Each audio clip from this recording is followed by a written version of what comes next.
Ayun po, magandang araw po mga idol guys.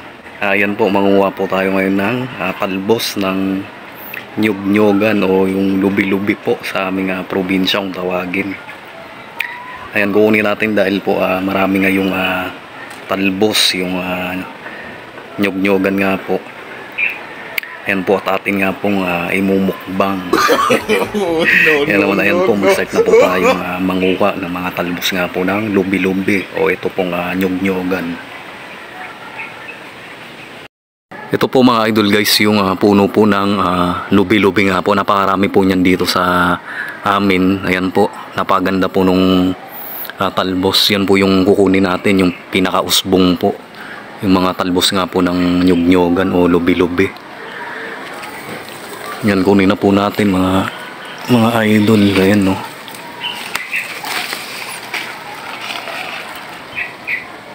Napaganda po ng ng usbong at talbos. Ngayon, maghahanap pa po tayo dahil marami po tayong tanim na puno po ng nyug-nyugan. Kukunin po natin lahat ng talbos, mga idol. Ayan po, maghahanap pa po tayo. Ayun mga idol guys, ayun po. Ayun sa taas. Malaki po yan. Kukunin po natin.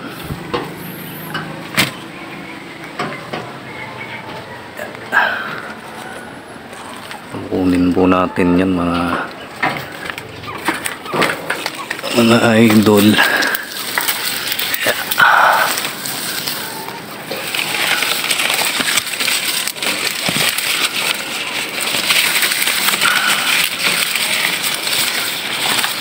Mga idol laki po yung mga dahon. Dali na naman po tayo ng isa. Pupunta po tayo doon sa bandang doon sa may itaas kasi marami po doon nakatanim na nyug-nyugan. Ayun pa po, meron po. Kaso bumuka na, pag ganyan po kasing bumuka na ay hindi na pwede kasi magulang na po o matigas na po yung kanyang dahon kapag ganyan po na bumuka na. Ayan, maghahanap pa po tayo. So ito po mga idol guys, ayan, nakakadalawa na po tayo. Napaganda po ng dahon o talbos. May maliit pang higad. Ito mga idol sinusubukan kong i-video yung sarili ko. Ayun kasi tingnan nyo yung araw, sobrang mainit po mga idol, kaya ayan parang na-against the light, malabo po yung yung camera dahil sa sa sinag nga po nung araw. Ayan, kaya ayan yun mga idol, ayun meron tayong nakita kaso nga magulang na. Tsaka doon din sa pinaka loob niyan, ayun doon mga idol, sa loob niyan marami pang puno kaso wala pa pong usbong tsaka talbos. Ayun mga idol, punta tayo dito sa kabila. Wow, ayun mga idol kitang kita, napakaganda po nung usbong, napakaganda ng talbos. Ayan, puntahan natin at atin pong kunin yung talbos ng lubi-lubi. Puntahan po natin at atin pong kukunin.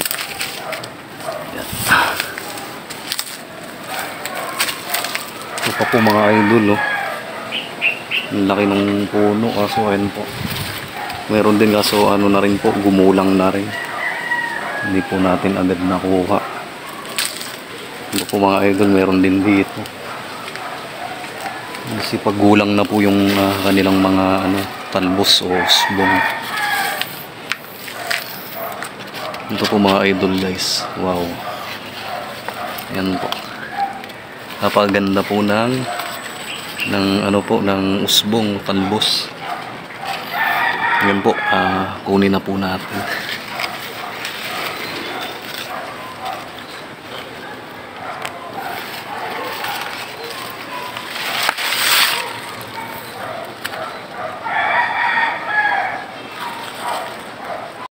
Ayun po mga idol, sa dulo meron ding malaking puno kaso yan, wala pa pong talbos yan.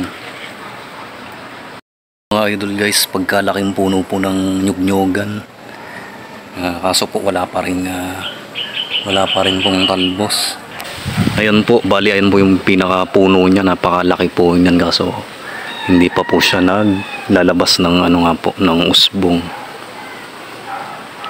Dito po meron din mga idol.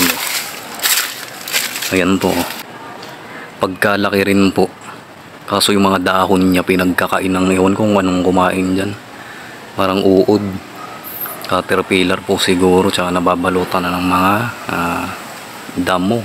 Ayan, laki rin po yung puno na yan. Ayan dito mga idol guys, so ayan po, napakaraming puno mga idol.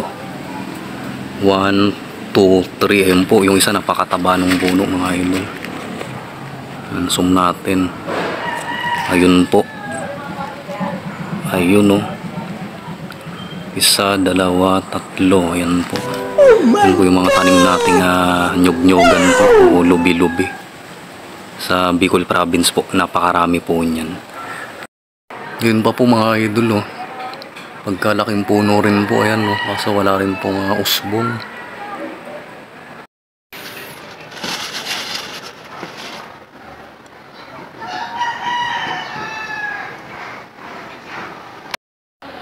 So ito na nga po mga idol guys, ayan, ito na po yung na-harvest natin o nakuha po natin usbong o talbos nga po ng nyug-nyugan or lubi-lubi. Ayan po, nakatatlo po tayo. Ang ganda po ng napakaganda po ng usbong mga idol. Gagawin po natin dito mga idol guys, walang iba. Imumukbang po natin, magmumukbang po tayo ng dahon o usbong talbos ng ito nga pong lubi-lubi or nyug-nyugan mga idol guys. Yan po ang gagawin natin, huhugasan lang po natin ang mabuti bago po natin kainin at imukbang mga idol guys. So yan po, hugasan muna natin para malinis bago po natin lantakan at kainin. So ito na po. So ito na po mga idol guys, ayan po, hinugasan lang po natin ng mabuti itong nyug-nyugan nga po, yung lubi-lubing na harvest po natin, dahil nga po imumukbang po natin mga idol. Ayan po, naugasan na po natin yan. Ayan po, mag-start na po tayong lantakan itong freshly dahon ng ito po, lubi-lubi o nyug-nyugan kung tawagin po.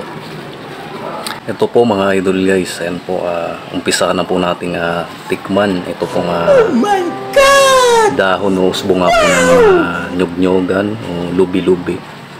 Ito po kasi yung tawag dito, kung hindi nyug-nyugan po, lubi-lubi. Ayan po, ayan po, naugasan na po natin yan ng maigi. Fresh na fresh po yung dahon nitong lubi-lubi nga po. Ayan, umpisa natin. Tikman na po natin.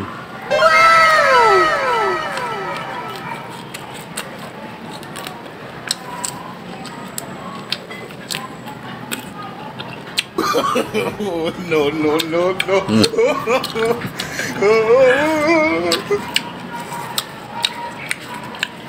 Sobrang iba rin po yung lasa nito mga idol.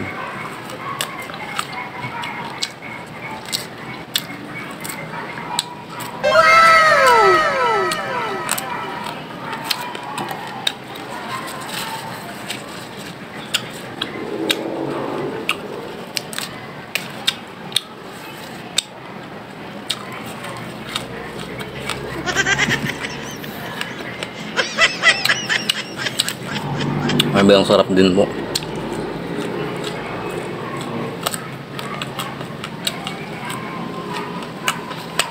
Ay, mga idol guys, parang mas gusto ko po ito kaysa sa dahon ng kamuting kahoy yung lasa nito. Oh my God! Wow!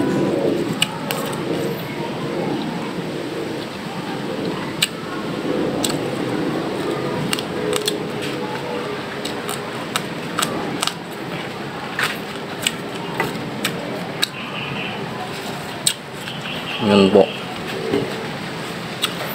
So, natikman na po natin ng fresh ng hilaw. Ito pong dahon nga ng nyog-nyogan o lubi-lubi, mga idol guys. Unang tikim ang lasa niya.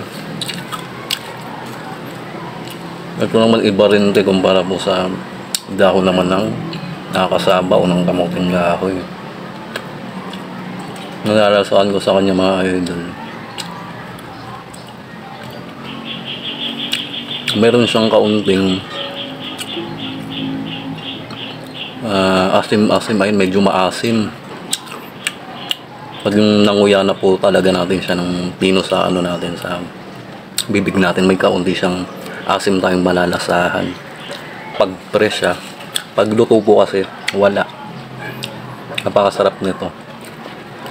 Ano din po ito, bagay din po itong native na gulay na to sa ginataan din po. Same sila ng dahon ng kamuting kahoy. Napakadabe sa ginataan po nito. Tapos kahit ano rin po yung isahog natin ay bagay at ubrang-ubra po dito sa lubi-lubi nga po. Bukod dun sa medyo may asim po tayong malalasahan, ay medyo may pakla naman siya. Kasi ito rin po ay may dagta rin po siya. Pag fresh po nating pinutol at hinarvest, talagang may dagta rin po siya. Yun po. Tapos bukod dun mga idol guys, may lasa siyang hindi ko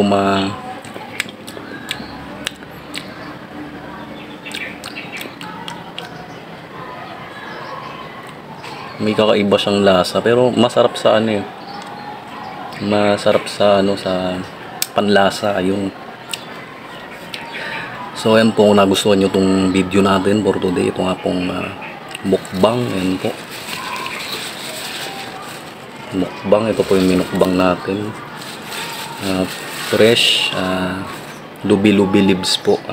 Na-harvest po natin yan dito lang din po sa ating paligid. Ito po ay tanim din po namin. Ito po sa Bicol Province po, halos lahat ng mga kabahayan doon po ay merong tanim na ganito. Oh my God! Dahil napaka-famous po nito sa aming probinsya. Ito po nga nyog-nyogan at lubi-lubi. Ganun din naman po sa mga ibang province din po dito sa atin sa Pilipinas. Ay napakarami din pong nagluluto at naggugulay nga po nitong nyog-nyogan o lubi-lubi. Ayan po. Kalahi rin po ito ng mga pig tree. Ayan po mga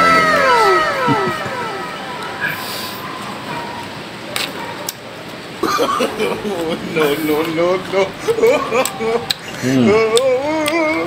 Yum mga idol.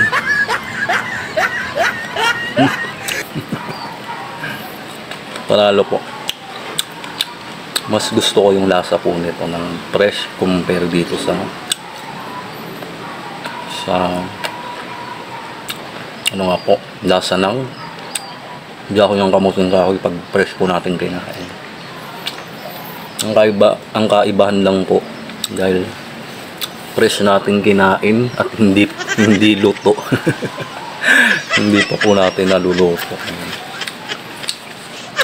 Ang pinagkaiba lang po yung hilaw, fresh, at hindi pa po natin niluluto o hindi man lang po natin pinakuluan o ano pa man.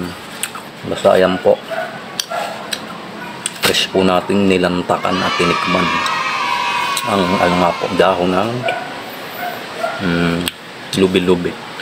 So ayun po, hanggang dito na lang mga idol guys. Kung nagustuhan nyo po itong video na to, please paki-like nyo naman po at paki-subscribe na rin po ang aking YouTube channel. Ayan, maraming salamat po sa inyo. See you po sa ating susunod na video.